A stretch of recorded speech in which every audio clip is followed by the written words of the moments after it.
You may have tried very hard, stayed busy every day, learned more, done more, endured more.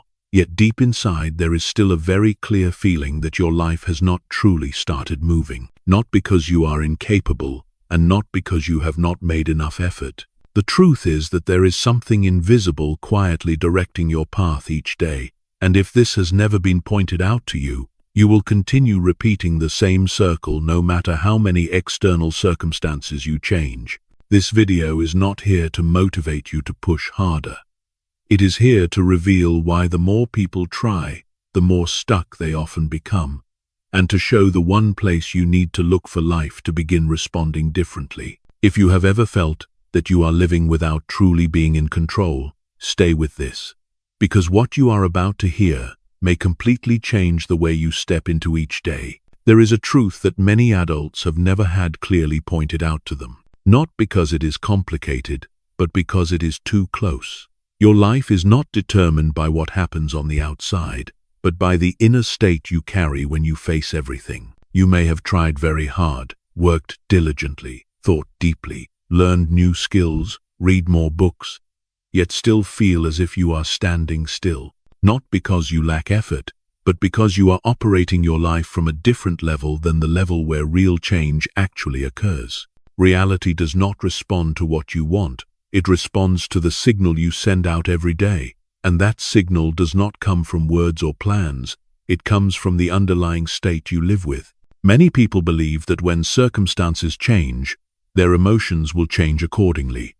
When things get better, they will feel lighter. When they reach their goals, they will feel safer, but the order is reversed. Outer reality is not the cause, it is the result. The emotional baseline you hold long enough becomes a climate, and that climate creates familiar weather patterns in your life.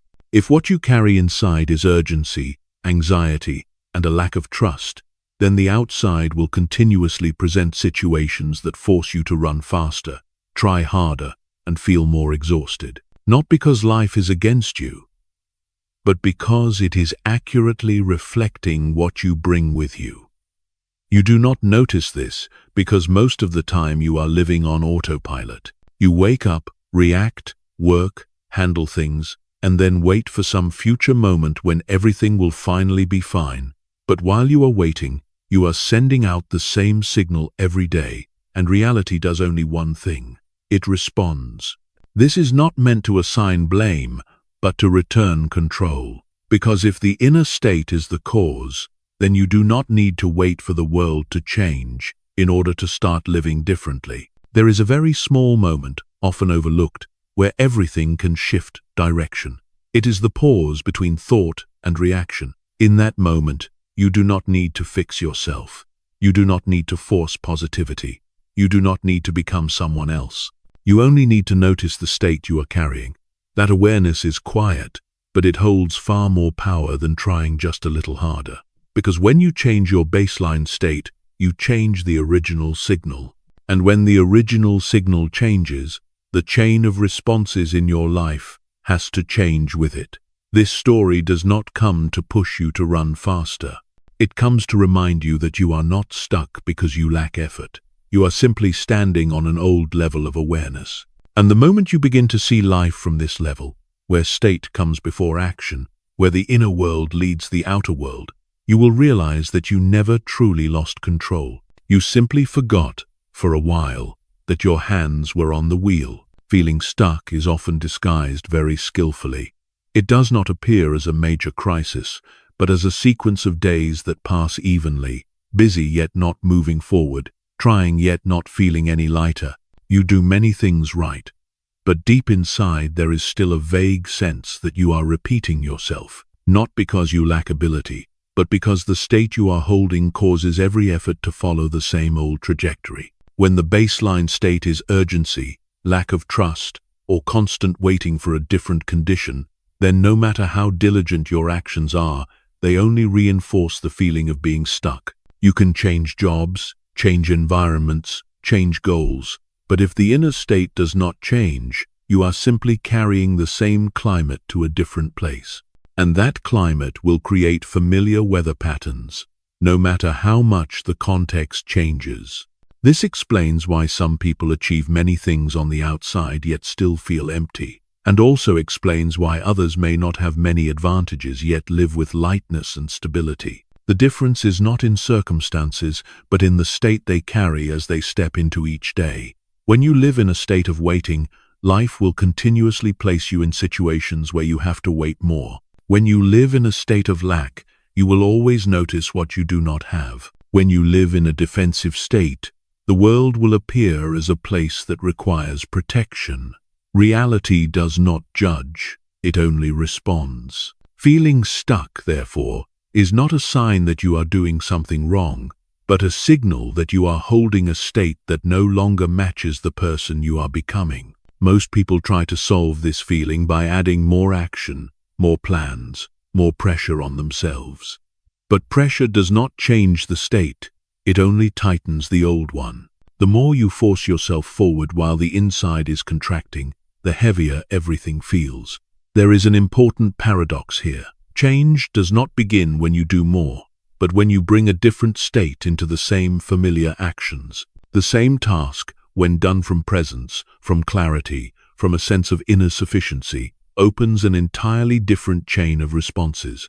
The moment you realize this, you stop blaming circumstances, stop criticizing yourself for not being good enough, and begin to observe more honestly. What state are you bringing into your day? Do you wake up with urgency or with intention? Do you step into work with the mindset of proving yourself or the mindset of contributing?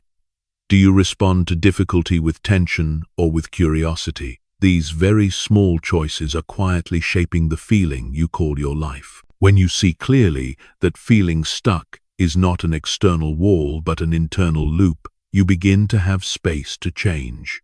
Not by overturning everything, but by shifting the starting point. Instead of asking when everything will be different, you begin asking what signal you are sending today. Instead of forcing results, you learn to adjust your state before you act. And in that subtle adjustment, you begin to feel a new movement, light yet unmistakable. Feeling stuck starts to dissolve not because circumstances disappear, but because you are no longer standing still on an old level of awareness. You are moving from within, and that is where all real change begins. There is a way of seeing life that can completely change how you experience control. What you call events, circumstances, luck, or injustice are not things that randomly fall into your life. They are responses. They are echoes. They are the results of a signal that was sent long before, consistently enough, and repeatedly enough to become familiar. You are not living in a random world. You are living inside a subtle feedback system, where your inner state functions as the transmitter. When you step into your day carrying quiet tension, the world returns situations that demand more tension from you. When you carry a sense of insecurity, you repeatedly encounter circumstances that cause you to doubt yourself. Not because life wants to test you, but because it is accurately reflecting the frequency you are holding. Most people do not realize this because they view life in a single direction. They believe events come first and emotions follow. They wait for good news to feel lighter. They wait for results to feel safe. But this order is misunderstood. The baseline emotion comes first, the event follows. State is the cause, circumstance is the effect. You do not need to believe this as a theory. You can see it in your own experience. There are days when even small tasks feel difficult, and other days when the same tasks flow with surprising ease. The difference is not in the work itself, but in the state you bring into that day. Reality does not change how it operates. Only the signal you send changes. When you understand this, an important question begins to emerge. If life is responding to your signal, where does that signal come from? It does not come from passing thoughts, and it does not come from the words you speak. It comes from the baseline state you hold most often. That state is formed by familiar emotions, by the way you speak to yourself, by quiet beliefs that have never been re-examined. You may say that you want to change, but if deep inside you still carry doubt, urgency, or a lack of trust, the signal being sent remains the same. And reality continues to respond in the same way. This is why many people learn a great deal, understand clearly, yet their lives do not move. Not because they lack knowledge, but because the original signal has not changed. There is something crucial that needs to be clarified here. This does not mean you must always be positive or maintain high emotions. State is not surface emotion, it is the foundation underneath. You can feel sad, you can feel tired, but if the foundation is acceptance, presence, and trust in the process, the signal is completely different from feeling sad while resisting, blaming, or denying yourself. Reality does not respond to what emotion you have, but to how you are with that emotion. When you resist, life returns more resistance. When you listen, life opens more space. The moment you begin to see life as a feedback system, you stop asking why this is happening to you. You begin asking what state you are bringing into these moments. This question is not meant to judge, but to observe. And this observation itself is already a significant change. Because when you clearly see the signal you are sending, you are no longer swept away by automatic reactions. You gain a very small pause where you can adjust. You do not need to change who you are, only fine-tune your state before you act. Before replying to an email, you pause and notice whether you are tense or clear. Before entering a conversation, you sense whether you are defensive or present. These very small adjustments, when repeated, change the original signal. At first, you may not see immediate changes on the outside, but inside, a shift has already begun. You react less, rush less, and begin to notice small coincidences. Opportunities appear at the right moment. Conversations open in a lighter way. Situations that once made you tense no longer feel as heavy. This is not magic, but the natural response of the system when the signal changes. When you change how you broadcast, the channel of life changes with it. What matters most at this stage is not forcing results, but maintaining consistency in your state. Reality does not respond to a single moment. It responds to frequency. Whatever signal you send most often is what you receive. So instead of waiting for life to give you proof before you trust, you begin trusting enough to send a different signal. This is where many people give up, because they look for external evidence too soon. But when you understand the rules, you know that evidence always comes later. And your only work is to hold the state long enough for the system to respond. When you live with the awareness that reality listens to you through state rather than words, you become more careful with what you carry each day, not in a tense way, but in an awake way. You know that you are sending a message, whether you are conscious of it or not. And in that awareness, you are gradually reclaiming control, not by controlling everything, but by choosing the signal you want to send. This is a critical transition, where you are no longer someone waiting for life to react, but someone shaping how life responds to you. There is a very simple metaphor that has the power to completely change how you see your entire life. Inside you, there is always a climate. It is not a passing emotion, but the baseline state you live with most of the time. This climate is formed by repeated beliefs, by the way you speak to yourself when no one is listening, by the familiar feeling you carry as you step into each day. The weather outside consists of events, people, and situations that appear in your life. Many people confuse these two. They try to control the weather while never paying attention to the climate. They want today to feel easier, work to flow more smoothly, people around them to be less difficult, yet they carry the same inner climate as yesterday, last week, and many years before. And when the climate does not change, the weather can only repeat itself in different forms. If your inner climate is tense, anxious, and lacking trust, then even on sunny days you will feel uneasy. You will always be waiting for the next storm. On the other hand, if your inner climate is stable, present, and grounded, then even when the outer weather turns bad, you are not swept away. You do not deny difficulty, but you do not let it define you. This is the difference between someone who is pulled by reactions and someone who lives from their center. Inner climate does not stop storms, but it determines whether you panic when storms arrive. Most people grow up without ever being taught to observe their inner climate. They only learn how to react to the weather. When things go well, they feel relieved. When problems appear, they become tense. Their lives rise and fall with every small change. But there is another level of maturity, where you begin to see that what matters most is not fixing each event, but caring for the baseline state. When you do this, you no longer live with a sense of passivity. You enter a different relationship with life, one where you understand that you are participating in creating the experience you are living. Inner climate does not change through willpower. You cannot command yourself to be calm, to trust, to feel complete. Those commands only add more pressure. Climate changes only through honest attention. When you begin to notice what you are carrying most of the time, not during peak moments, but when nothing special is happening. Are you often in a state of urgency? Do you frequently feel short on time?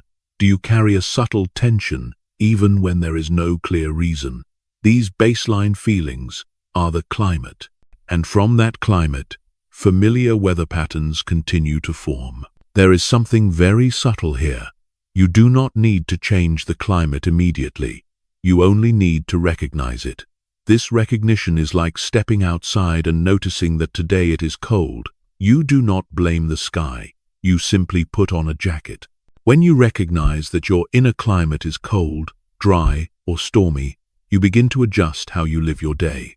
You do not force yourself to be happy. You simply stop punishing yourself for not being happy. You do not force yourself to be confident. You simply stop repeating stories that weaken you. These very small adjustments, when repeated, begin to slowly warm the climate. When the inner climate changes, the outer weather does not change immediately. And this is where many people become discouraged. They return to the conclusion that this does not work. But they forget one thing. Climate takes time to shape weather. You cannot expect a long winter to turn into spring after a single sunny day. But when you patiently hold the new state, you begin to notice very small signs. Days with less tension, reactions that are less sharp, conversations that no longer feel as heavy as before. These are real changes, even if they are not loud. What matters most at this stage is that you stop evaluating your progress through external fluctuations. Instead, you begin to observe your inner climate each day. You can ask yourself a very simple question. What is my inner climate like today? No analysis, no fixing, just noticing. This question pulls you out of autopilot and brings you back into the position of the observer. And from that position, you have more choices than you think. When you live long enough with this attention, something very important happens. You no longer fully identify with the weather. When a difficult event appears, you stop saying, "This is me, I am a failure, I am unlucky." You begin to see it as just a storm within a much larger climate. And when you no longer identify, you are no longer swept away. You retain clarity to act wisely, instead of reacting from old habits. A stable inner climate does not make you passive. On the contrary, it gives you a foundation to act more accurately. When you are no longer pulled by emotions, you see clearly what needs to be done and what does not. You do not waste energy fighting the weather. You use energy to navigate. And in that navigation, you begin to sense a very different kind of power. Not the power of control, but the power of presence. When you understand that the inner climate is what needs daily care, you stop living in a waiting mode. You do not wait for the world to become safe so you can be calm. You become calm first, and from there the world begins to respond differently. This is a profound reversal, and it is exactly here that you begin to step out of the old loop. Not because the outer weather has become perfect, but because you no longer allow it to determine your entire experience of living. Most people are taught very early that emotions are something to control, overcome, or hide. Sadness is seen as weakness. Fear is seen as failure.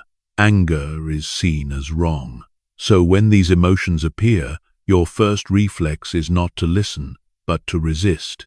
You try to push them down, try to look fine, try to keep functioning as if nothing is happening. But the moment you resist an emotion, you miss a very important source of information.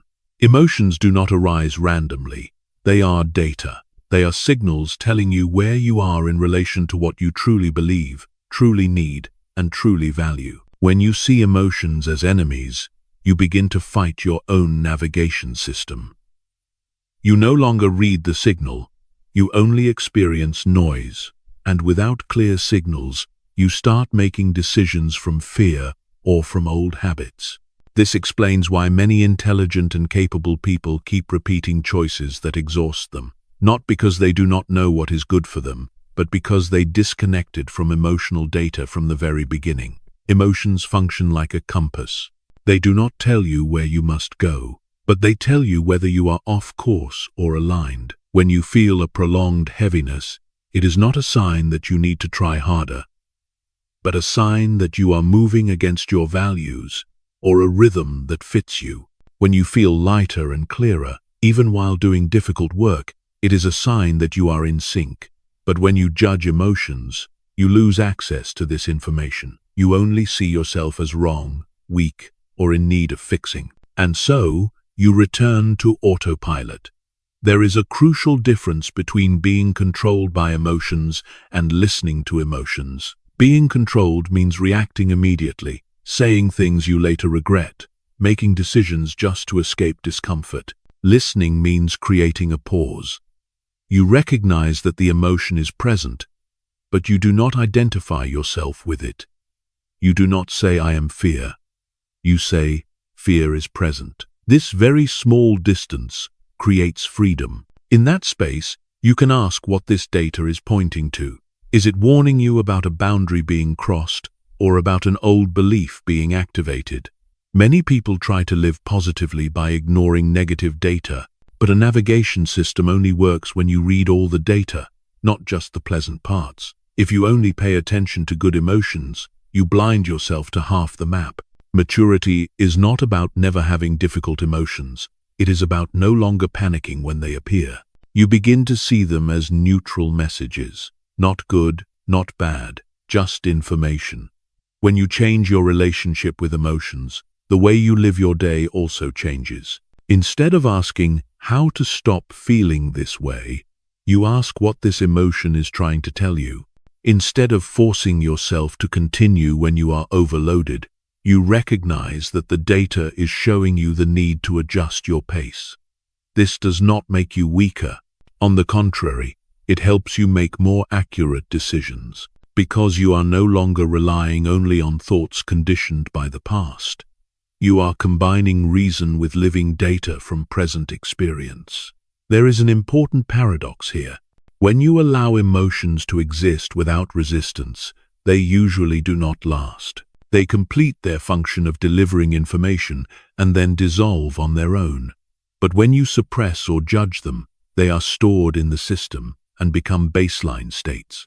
And it is these suppressed emotions that quietly shape your inner climate. They do not disappear. They simply move from the surface to the background. And from that background, they continue to broadcast signals outward. When you learn to read emotional data, you begin to live more proactively without forcing. You know when to move forward, when to pause, when to speak, and when to remain silent. You no longer need excessive external advice because you are reconnecting with a navigation system that has always been there.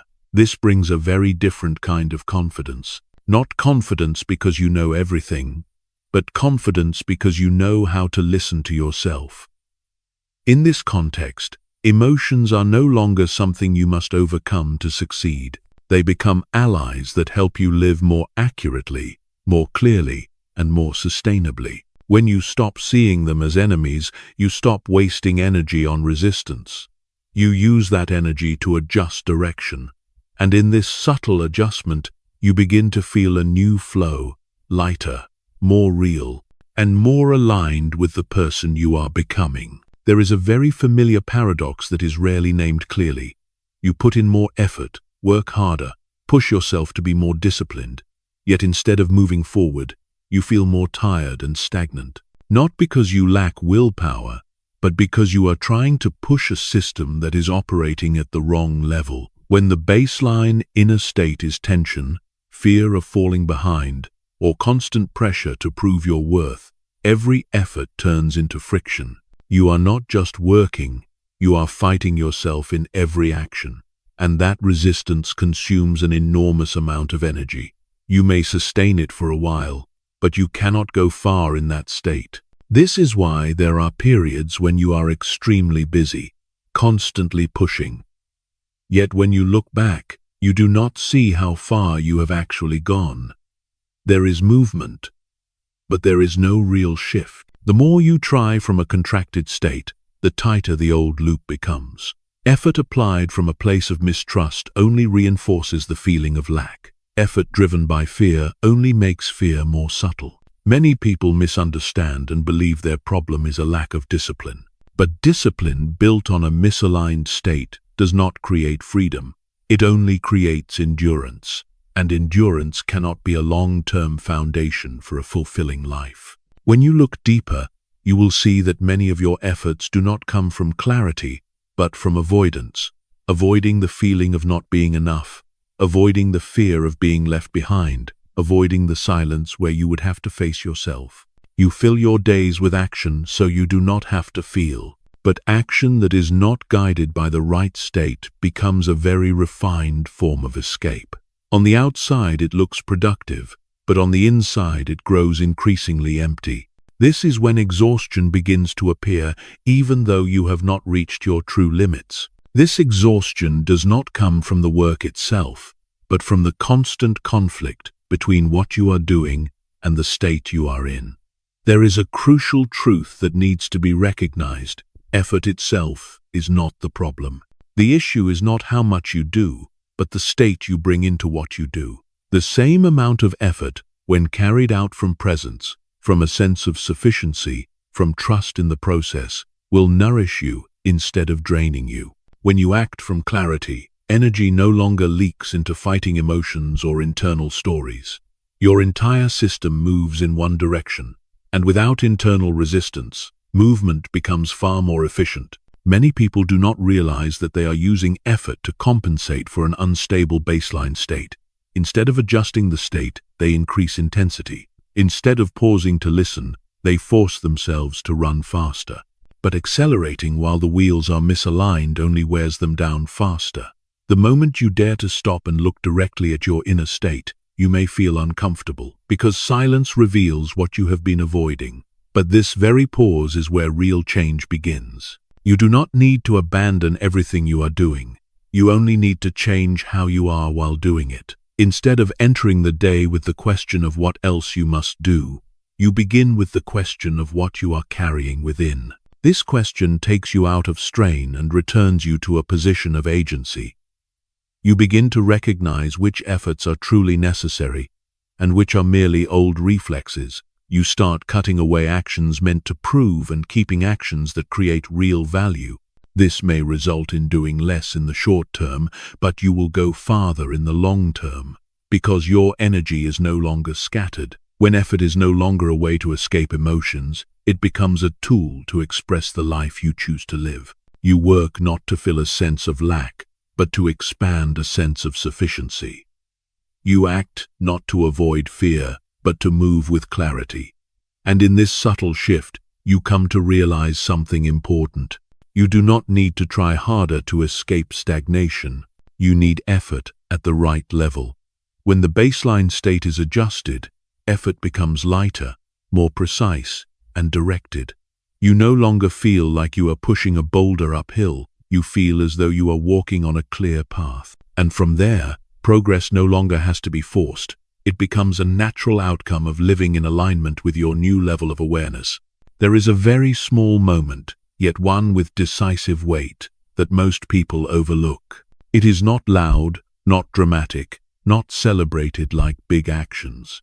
It is the moment that exists between a thought that has just appeared and the familiar reaction that is about to follow. In that moment, you have not spoken, you have not acted, you have not decided anything. Yet the entire direction of your life is being shaped right there. When you do not recognize this moment, you live in reflex. A thought arises, action follows, emotion pulls you along, and the old loop continues. But when you begin to notice this pause, you step out of autopilot and into real choice. Most of many people's lives are driven by reactions that were programmed long ago. An email arrives, tension appears, a rushed response follows. A remark triggers you, defensiveness rises, a sharp reply comes out. Everything happens so quickly that you believe you had no other option. But the truth is that choice is always there. You were just never slow enough to see it. The pause between thought and reaction is like a very narrow doorway. If you do not see it, you will always walk through the old door. But if you recognize it, you can step into a completely different direction. This pause does not require you to think more. On the contrary, it asks you to think less. Simply notice what is happening inside. Tension is arising. Fear is surfacing. The urge to control is pushing. When you can name the state without judging it, you create distance. And this distance weakens the pull of the old reflex. You are no longer dragged immediately. You gain space to choose how to respond instead of reacting out of habit. Many people fear this pause because they think that if they do not react quickly, they will lose opportunities or lose control. But reality is exactly the opposite. Fast reactions are usually old reactions, and old reactions always lead to old results. The pause does not slow you down, it makes you more precise. When you are no longer unconsciously driven by emotion, you see more clearly what is truly needed in that moment. Sometimes the right thing is not to reply immediately. Sometimes the right thing is silence. Sometimes the right thing is a simple sentence, rather than a long explanation. These options only appear when you are not swept away by reflex. The pause between thought and reaction is also where you begin to change your relationship with emotions. Instead of seeing emotions as something that must be fixed immediately, you allow them to exist long enough to deliver information. You do not suppress. You do not explode. You listen. This removes their sense of urgency. When there is no urgency, you no longer have to act just to escape discomfort. You can act from what is right. And this is a very big difference. When you practice this pause enough times, you begin to realize something essential. You are not your thoughts. You are also not your reactions. You are the observer of both. Realizing this brings a very deep sense of freedom. You are no longer completely identified with what happens in your mind. A negative thought appearing no longer means you are on the wrong path. An uncomfortable emotion arising no longer means something must be fixed immediately. You can be with the experience without being defined by it. This pause is also where your baseline state begins to adjust. When you react instantly, you reinforce the old state.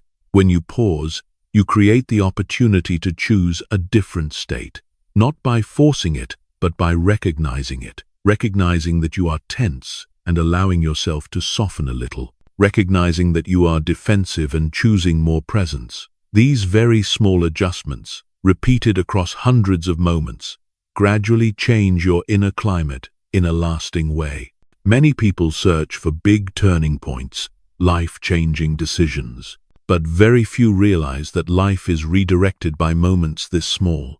Each time you choose not to react out of habit, you bend the old trajectory. Each time you pause long enough to choose your response, you rewrite how your system operates. At first, this change is very subtle. No one around you notices it right away, but inside, a new order is forming.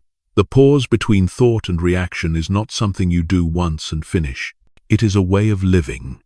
It shows up in very ordinary moments. When you wake up feeling heavy, you can rush into the day, or you can pause and notice that feeling without letting it decide the entire day. When a plan does not unfold as expected, you can react with irritation, or you can pause and see clearly what you are disappointed about. These moments do not need to be done perfectly, they only need to be noticed. When you begin to live from this pause, life no longer feels so overwhelming, not because there is less to do, but because you are no longer pulled by every stimulus. You begin to feel a different rhythm, slower but deeper. You no longer feel as though you are always arriving late to your own life. You are with it. And from this position, you can lead rather than chase. The pause between thought and reaction is the doorway out of the old loop. It does not require you to change who you are entirely. It simply invites you to be a little more present in each moment. But this small presence, when held long enough, creates a profound change. Because when you no longer live by reflex, you begin to live by choice. And that is where real control truly begins to take shape. Many people believe that identity is something they must decide through thought. I want to become more confident. I want to be more disciplined. I want to be stronger.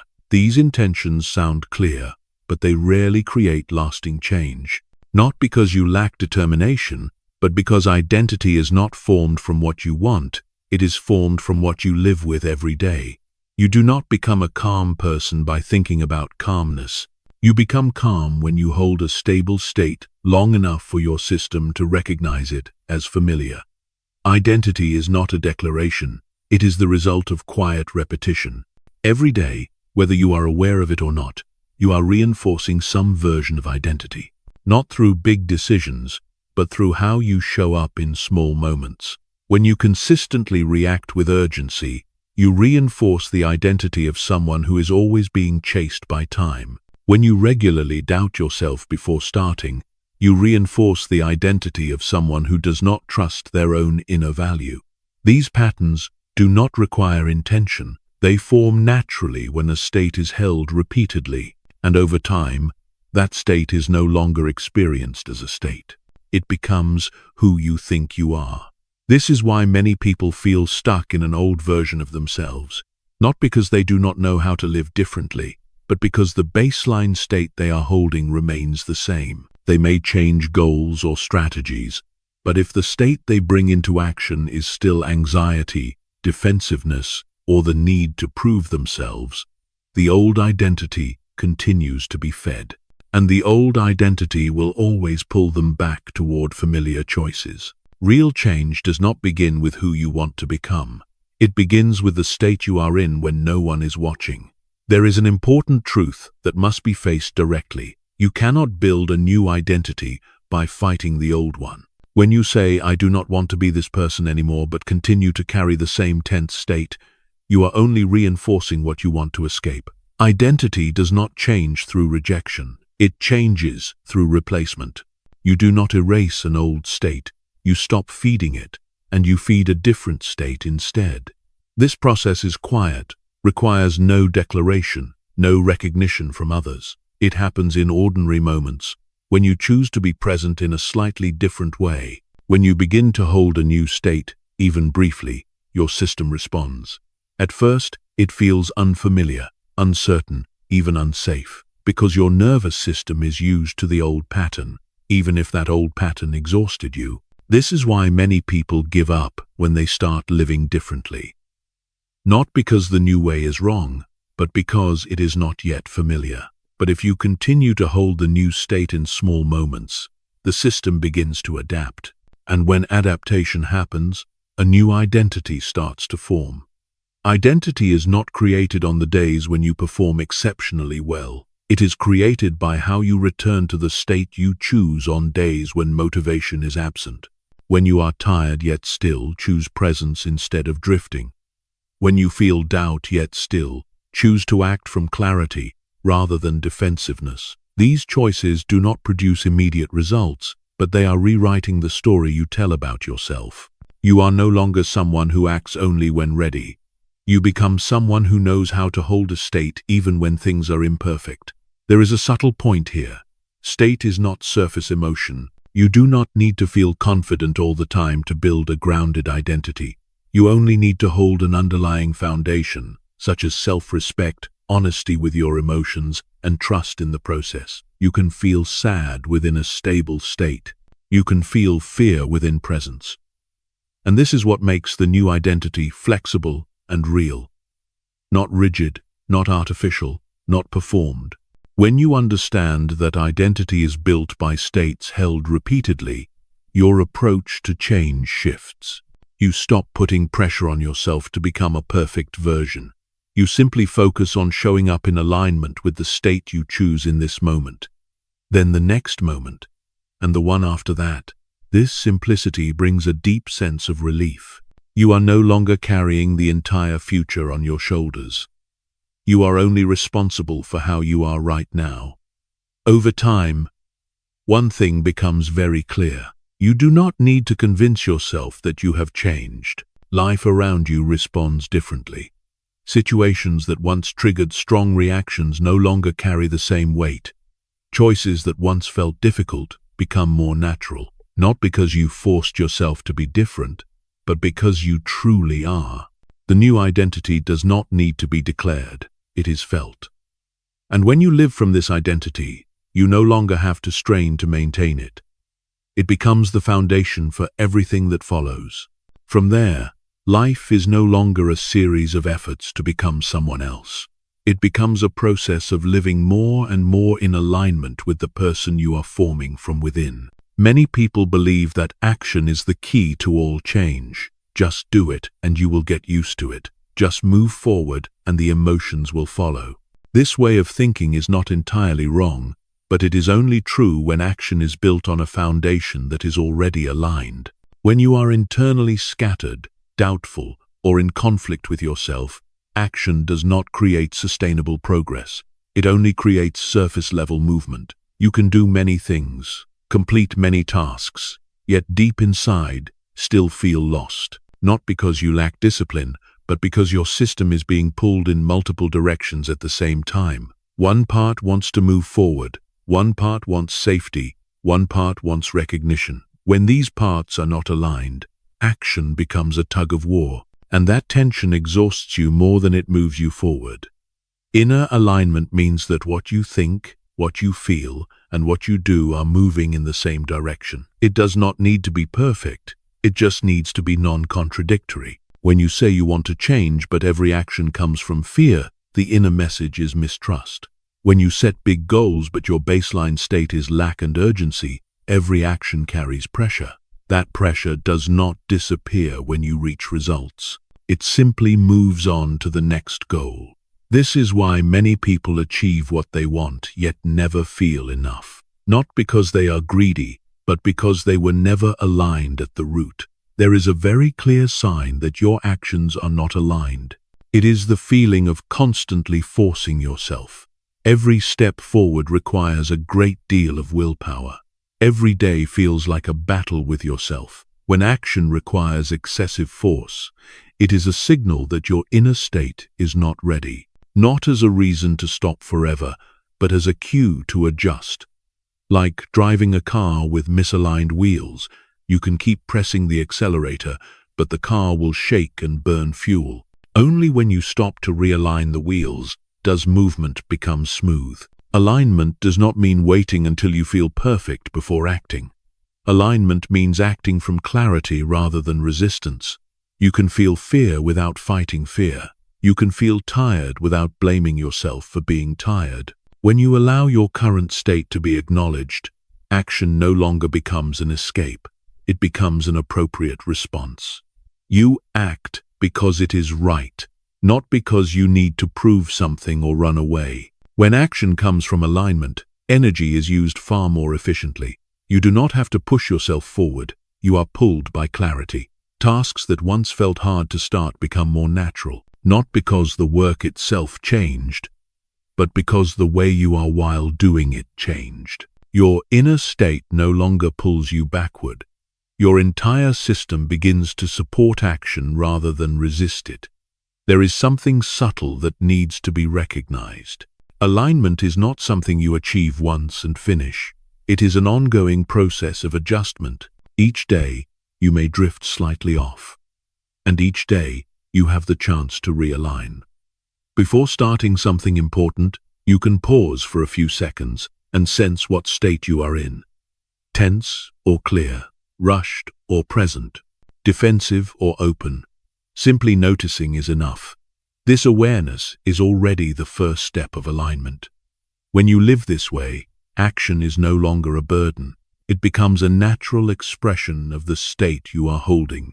You do not need excessive motivation because you are no longer fighting yourself. You do not need rigid discipline because you are no longer dragging a disordered system. Discipline becomes gentle consistency. You return to the state you choose, then act from there. The result of alignment is not only higher performance, it is a sense of wholeness. You no longer feel like you are living two separate lives, one where you act, one where you feel. These two begin to merge, and when this integration happens, you realize that change is no longer a long, exhausting battle. It becomes a flow. You still need effort, but it is effort that does not drain you. It is effort supported by inner clarity. And from this foundation, every step forward carries weight. Not rushed, not forced, but going very far. Every day, you have a finite amount of attention. Not more, not less. No matter how intelligent or hardworking you are, your ability to create change is limited by where you place your attention. Yet very few people are taught how to use this resource deliberately. Most of your attention is pulled away by constant stimuli, notifications, news, comparison, worry, and repetitive thoughts that lead nowhere. When attention is scattered, your life energy is scattered with it. You may feel tired without knowing why. Not because you are doing heavy work, but because you are spending energy in too many directions at once. Attention is like light. Wherever you shine it, that area becomes vivid. Whatever you neglect slowly fades. If you consistently shine attention on what you lack, the sense of lack grows. If you consistently shine attention on fear, fear fills your inner space. Not because fear is so powerful, but because you are feeding it with steady attention. Many people believe they have no control over their attention. They think thoughts appear, emotions arise, and they can only be dragged along. But the truth is that you have more power than you think. You cannot control which thoughts appear, but you can control how long you stay with them. You cannot stop emotions from arising, but you can choose not to let them lead your entire day. Attention does not need to be forced. It needs to be guided. And this guidance begins with very small, ordinary choices. When you wake up in the morning, what you place your attention on first shapes the tone of the entire day. If you immediately focus on things that create stress, your system enters a defensive state. If you spend a few minutes present with your breath, with bodily sensations, you are sending a different signal, not to avoid reality, but to choose a starting point. That starting point matters, because from there, all thoughts and actions will be filtered. Attention is like a gate. Whatever passes through, it shapes your experience. There is a very common mistake. Many people use attention to monitor themselves harshly. They constantly look for flaws, judge, and question whether they are doing well enough. This use of attention does not create improvement. It creates tension. When attention becomes a tool of self-punishment, your system contracts. And in a contracted state, you cannot create, adapt, or see new possibilities. Attention is meant to be a supportive resource, not a whip. When you begin to use attention to observe rather than judge, something very different happens. You see what you are doing without blaming yourself. You notice distraction without forcing focus immediately. This observation creates space, and in that space, you have choice. You can bring attention back to what matters, not through strain, but through clarity. Clarity that this is worth your presence. Clarity that something else does not need more energy right now. Attention also shapes how you experience time. When attention is fragmented, time feels scarce. You constantly feel there are not enough hours in the day. But when attention is gathered, the same amount of time feels more spacious. You do fewer things, but you do them more deeply, and a sense of enough begins to appear. Not because everything is finished, but because you are fully present with what you are doing. This sense of wholeness is what many people seek through success. Without realizing it comes from how they use attention, not from final result. When you live long enough with deliberate attention, you begin to see that many problems that once stressed you do not require as much energy as you thought. They became large because you placed too much attention on them. When you withdraw attention, they shrink on their own. This does not mean ignoring responsibility. It means allocating energy correctly. You address what needs to be addressed. Then you return to the present instead of endlessly replaying it in your mind. Attention is also the bridge between state and action. When you keep attention on the state you choose, action naturally follows. If you want to live from clarity, you place attention on what nourishes clarity. If you want to live from trust, you place attention on small evidence that trust is possible. Not by deceiving yourself, but by widening your perspective. You do not force belief. You create conditions for belief to grow. Many people wait for motivation to begin, but motivation is not something you wait for. It is something that emerges when attention is placed correctly. When you place attention on the next small action instead of the entire road ahead, pressure decreases. When you place attention on process instead of outcome, fear decreases. These shifts do not make you less ambitious. They make you more sustainable. When you realize that attention is your most powerful resource, you begin to protect it, not by closing yourself off, but by choosing carefully. You do not need to react to every stimulus. You do not need to engage every argument in your mind. You choose where your life energy goes. And in that choice, you are shaping who you become. Not through grand declarations, but through very small decisions repeated every day. Finally, when you use attention deliberately, you feel a deep change. You no longer feel dragged by life. You are guiding it, not through control, but through presence. You are with what is happening instead of being pulled by it. And from this place, every action carries weight. Every choice bears your mark. You do not need more time. You do not need more energy. You only need to place your attention in the right place. And when you do, life begins to respond in a very different way. Many people believe that life changes direction through big decisions. A career turning point, an important relationship, a dramatic moment of success or failure. But when you look more deeply, you see that destiny is not decided by a few dramatic moments. It is written by very small choices, repeated every day, often made in silence and witnessed by no one. These choices seem insignificant, yet they create momentum, and that momentum pulls your life in a specific direction. Every day, you face hundreds of micro-choices. You choose whether to react or pause. You choose whether to listen or defend. You choose whether to be present or let your mind drift. These choices require little thought, and that is why they are often overlooked. But because they are unnoticed, they become habits. Habits become character. Character becomes destiny, not in a single day, but over many years. When you look back, you can see a very clear path formed by very small steps. There is an important truth that few people are willing to admit.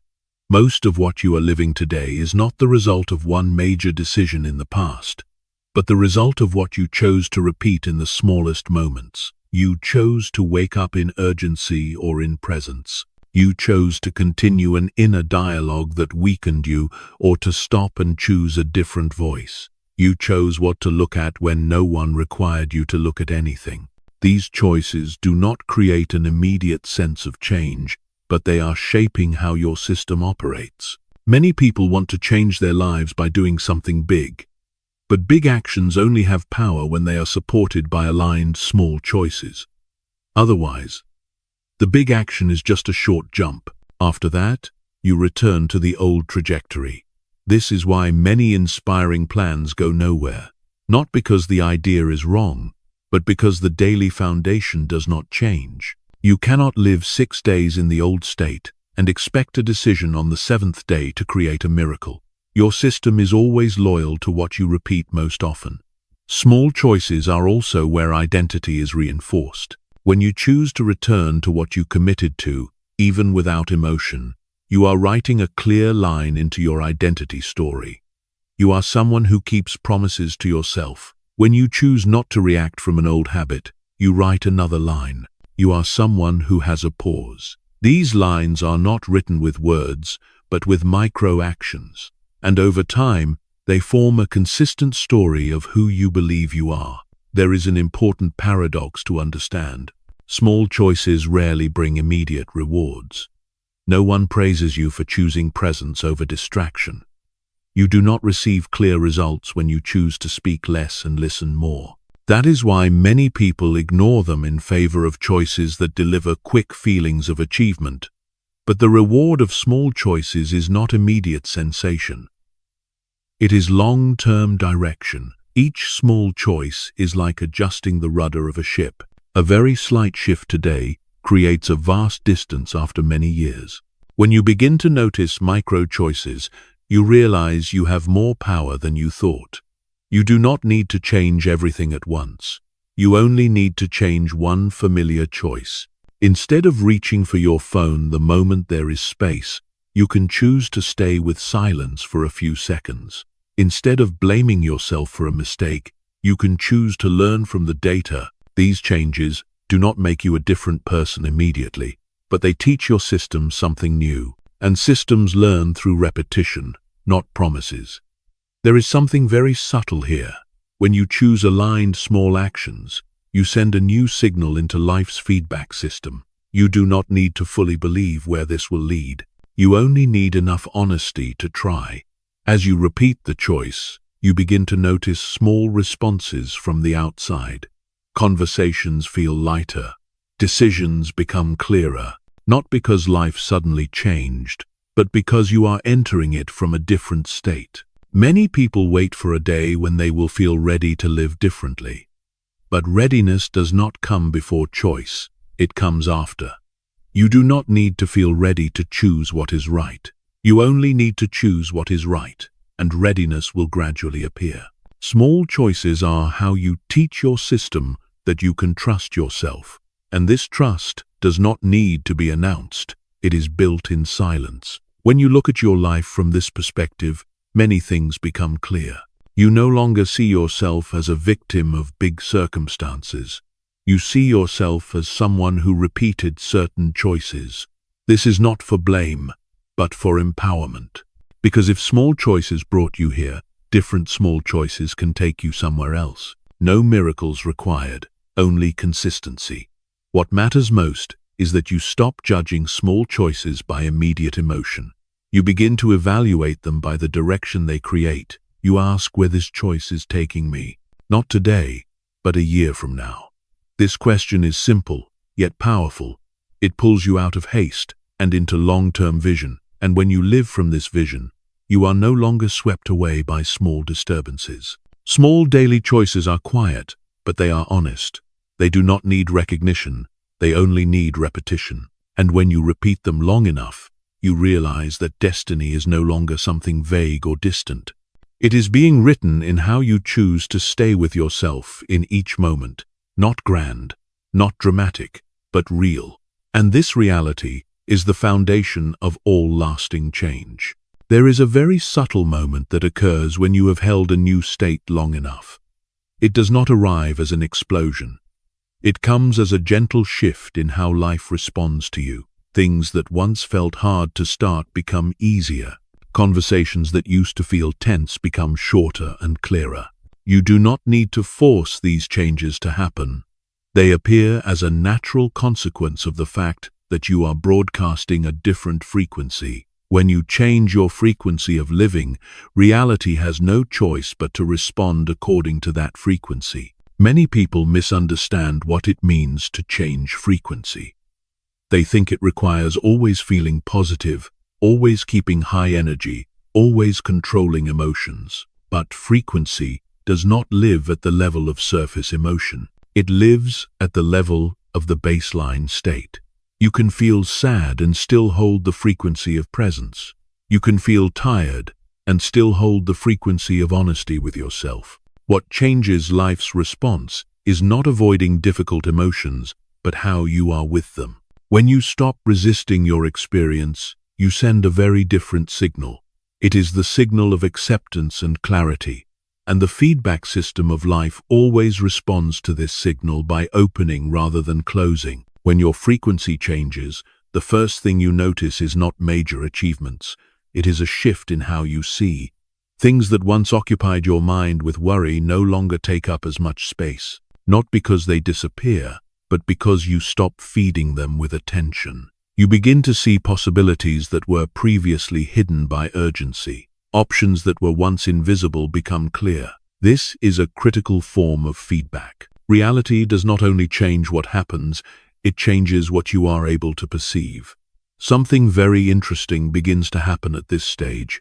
The people around you start responding differently, not because they suddenly change, but because you are showing up differently. When you are no longer defensive, others have less reason to attack. When you stop trying to prove yourself, comparison gradually loses its grip. When you listen more, others speak less, but speak more honestly. This is not a communication strategy. It is the natural response of a system when one element within it shifts frequency. Many people wait for external proof before believing they are on the right path. But at this stage, you begin to understand that proof always comes later. You do not need to convince anyone that you have changed. You only need to keep living from the state you have chosen. When you do, small responses begin to accumulate. An opportunity appears at the right moment. A decision becomes easier to make. A door opens without you having to push. These are not coincidences. They are resonance. When your frequency changes, the way you experience effort changes as well. You still work, you still face challenges, but the inner feeling is no longer the same. Effort is no longer about pushing against resistance. It becomes directed movement. You know where you are going, even if the entire path is not yet visible, and this clarity reduces a great deal of anxiety. You no longer feel the need to control every detail because you trust the process that is unfolding. There is a subtle challenge at this stage. When things begin responding differently, you may feel tempted to return to old ways of pushing harder to accelerate results. You may think that if you force a little more, pressure a little more, outcomes will come faster. But this is precisely the moment when you must hold the state steady, because new responses are fragile. They need consistency to become stable. If you return to the old frequency, the system will respond in the old way, not as punishment, but because that is how it functions. Holding your frequency does not mean straining to maintain a high state. It means returning to the foundation you chose whenever you notice you have drifted. You will drift. That is natural. The difference lies in how quickly and how gently you return. Each time you return without self-judgment, you reinforce the new frequency. You teach your system that this state is safe and familiar. When you live long enough in the new frequency, you begin to notice that many things that once frightened you no longer hold the same power. Not because they are no longer dangerous, but because you are no longer seeing them from a state of lack. You are seeing from a state of sufficiency, sufficient presence to face them, sufficient clarity to choose, sufficient stability to avoid being pulled away. From this state of sufficiency, life's responses become softer. Not always easy, but always navigable. One important point must be emphasized. Changing your frequency is not a destination. It is a way of living. You do not achieve it and then stop. You practice it daily in small moments. When you choose not to react out of habit, when you choose listening over arguing, when you choose doing less but with more depth, these choices stabilize your frequency. And when the frequency is stable, reality becomes less chaotic. In the end, when you look back, one thing becomes very clear. Life did not change because you forced it to change. It changed because you became someone who could live within a different response. You no longer chase signs from the outside. You feel alignment from the inside. And when the inside has shifted, the outside is simply catching up. This is not magic. It is a law, a fair law. Reality always responds to the frequency you are holding. And when you choose the frequency of presence, clarity, and trust, life is compelled to respond in kind. Many people delay their lives not because they are lazy, but because they are waiting to feel more ready, waiting to feel less afraid, waiting for more time, more confidence, more certainty. But while they are waiting, life keeps moving. And each day lived in a waiting state reinforces a very clear message. I am not enough. I cannot yet. I need something more from the outside before I am allowed to begin. When this message is repeated long enough, it becomes a baseline state, and from that baseline state, every action carries hesitation.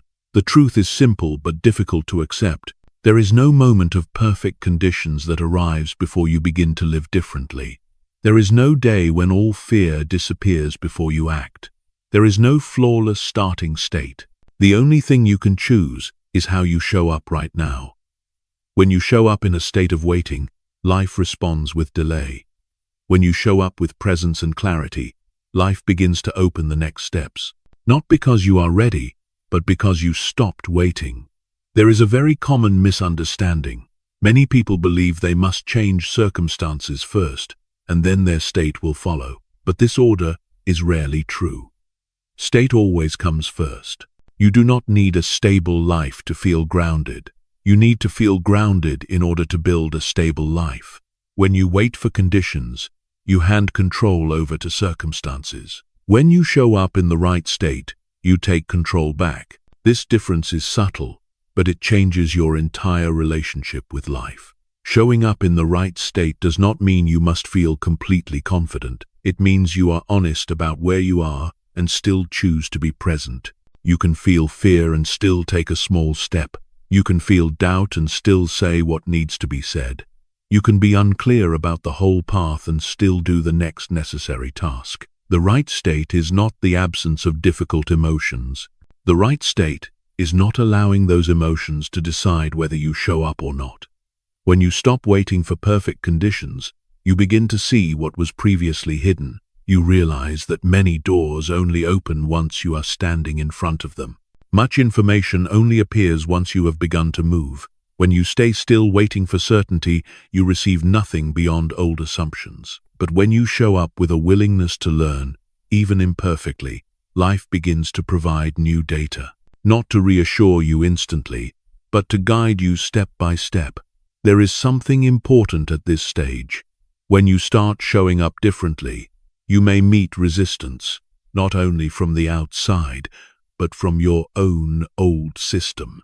The familiar part will say this is dangerous, that you are moving too fast, that you should go back to waiting. This is not a sign you are wrong. It is a sign you are different. Old systems always want to return to what is familiar, even when what is familiar keeps you stuck. Recognizing this helps you stay calm when discomfort appears. Showing up in the right state also requires letting go of a very deep habit, the habit of waiting for inspiration. Inspiration is not a prerequisite, it is a result. When you show up consistently, when you hold presence in small actions, inspiration appears as feedback. But when you wait for inspiration to begin, you place yourself in a passive position. You give control to a state that comes and goes. When you choose to show up first, you create the foundation for inspiration to exist. Many people judge themselves harshly at this stage. They expect that once they understand, everything should flow smoothly. But the truth is, you will still have days when you are out of rhythm. You will still have moments of doubt. What matters is not never drifting, but how quickly you return. Each time you notice yourself waiting and choose to show up again, you reinforce a new identity. The identity of someone who does not abandon themselves for being imperfect. When you live this way long enough, one thing becomes very clear. Life does not require you to be ready before you enter it. Life only requires you to be present. Present with honesty, present with attention, present with the intention to live more truthfully, even if unfinished. And when you show up like this, life responds with guidance. Not always easy, but always with direction. Stopping the wait for perfect conditions does not make you reckless. It makes you awake. You no longer place your life in the future tense. You no longer say, "One day I will begin." You begin now, in this moment, with what you have.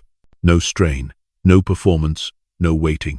And in this honest act of showing up, you open an entirely different relationship with life. A relationship where you are no longer standing outside looking in, but living from the inside. After you stop waiting for perfect conditions and begin showing up in the right state, a subtle yet decisive challenge appears.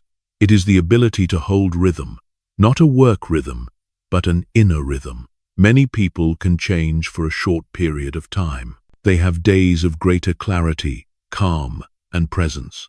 But when pressure returns, when life tests them, they fall back into the old rhythm, not because they are weak, but because they have not yet developed a stable way of holding their inner rhythm through fluctuation. Lasting change does not depend on how many good moments you have, but on whether you can maintain your baseline rhythm on ordinary days and on difficult ones. Inner rhythm is the way you return to the state you have chosen, again and again, without drama. It is like breathing. You do not think about it much, but when it becomes irregular, the entire system is affected. When inner rhythm is stable, you do not need to constantly remind yourself to live correctly. You naturally live in alignment because it has become familiar. When inner rhythm is inconsistent, you must rely heavily on willpower to keep yourself from slipping. And willpower is not sustainable. It works only for a short time. There is a common misunderstanding. Many people think holding inner rhythm means always being calm, always clear, always positive. That is unrealistic. Holding rhythm does not mean never drifting. It means noticing that you have drifted and returning more quickly and more gently. A person with a stable inner rhythm is not someone who never becomes confused, but someone who does not remain in confusion for long. They know how to return. And this ability to return is what creates sustainability. Holding inner rhythm begins with respecting small signals. When you notice yourself becoming rushed, you do not ignore it. You adjust your pace. When you notice yourself becoming scattered, you do not blame yourself. You gather yourself again. These adjustments are very small, but they happen often. Like maintaining balance while walking, you are not perfectly still. You are constantly adjusting to avoid falling. Inner rhythm works the same way. It is maintained through ongoing attention, not through one big decision. One reason many people fail to hold rhythm is that they try to live by standards that are too high for their current capacity. They create an ideal image and force themselves to live up to it. When they fail, they become discouraged and give up. But inner rhythm is not built from ideals. It is built from reality. You need a rhythm you can hold on ordinary days when there is no inspiration, no extra time, no one reminding you. A rhythm simple enough to return to, real enough that you do not have to perform. Holding in a rhythm is also directly connected to how you use attention. When attention is pulled too far away from the present, rhythm becomes chaotic. When attention returns to the basics, rhythm stabilizes. The basics are not big things. They are your breath, bodily sensation, what you are doing right now. When you return to these, you remind your system that the present moment is safe. And when the system feels safe, it does not need to run, defend, or overreact. There will be days when you do very well. There will be days when you completely forget everything you have learned. This is not failure. It is part of the process. What matters is that you do not use forgotten days to conclude that you are not progressing. You use them as data. You notice what pulled you out of rhythm: lack of sleep, overload, too much stimulation, too little quiet. When you see the cause clearly, you can adjust. No punishment, just fine-tuning. Holding inner rhythm also requires letting go of a deep habit, the habit of evaluating yourself by external results. When you only feel okay when things go smoothly, your rhythm depends on circumstances. When you begin to evaluate yourself by how you hold your inner state, regardless of circumstances, you reclaim control. You can have a difficult day, but if you remain present, you know you are still on the right path. This feeling is very different. It does not depend on how much you accomplished, but on how you stayed with yourself. Another important element of holding rhythm is gentle consistency. Not forcing, not rigid discipline. Gentle but steady. You return to the state you chose each day, even if only for a few minutes. You do not need to do much. You only need to do it consistently. This consistency sends a powerful signal to your system. This is the new rhythm. This is the new foundation. And once the new foundation is set, many things begin to change without you having to push. When you hold in a rhythm long enough, you realize that life no longer pulls you around with every small fluctuation. You still feel everything, but you are not carried away. You have a center to return to. From that center, you act more precisely. You speak less but more clearly. You do less but with greater depth. You become more selective about what you allow into your life. Not because you are closed off, but because you understand the value of inner stability. Holding inner rhythm is something no one can do for you. There is no perfect formula, no ideal schedule, only your honesty with yourself each day. You know when you have drifted. You know when you need to return, and you do it quietly, without display, without needing anyone to know. This is a very quiet form of maturity, but a very powerful one. When you look back after some time, you will see that change did not arrive the way you once imagined. It did not come as a dramatic transformation. It came as a new stability. You are no longer thrown off so easily. You are no longer pulled by every stimulus. You can be in difficulty without losing yourself. And this capacity is the true foundation of lasting change. Not speed, not intensity, but rhythm. The inner rhythm you can hold, return to, and live with every day. After everything you have moved through, one thing needs to be said clearly and decisively. You never truly lost control. You only temporarily forgot where it lives. Control is not found in controlling circumstances, not in forcing yourself to be stronger, not in achieving more so you can finally feel enough. It lives in your ability to return to your inner state and choose how you show up in each moment. When you understand this, much of the pressure naturally falls away. You no longer have to run to catch up with life. You no longer have to prove that you are worthy. You realize you were already here from the beginning. You had simply been living too long in reaction mode. Reclaiming control is not a grand action. It does not require a dramatic decision. It happens in ordinary moments. When you pause before reacting, when you choose presence over drifting, when you hold your inner rhythm, even on days that are not easy. These choices are not applauded, but they quietly return you to the center of yourself. And from that center, everything else begins to rearrange into a new order. The life that has always been yours is not a perfect version without difficulty.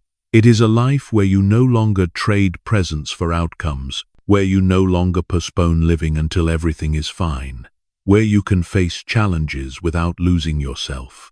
When you live from this state, you still make effort, but it is directed effort. You still act, but it is action that does not fight against you. You still move forward, but you know where you are moving from. There is a deep sense of relief when you no longer place your life in the future tense. You no longer say that one day you will live differently. You are living differently now, through how you place your attention, through how you choose rhythm, through how you hold your state.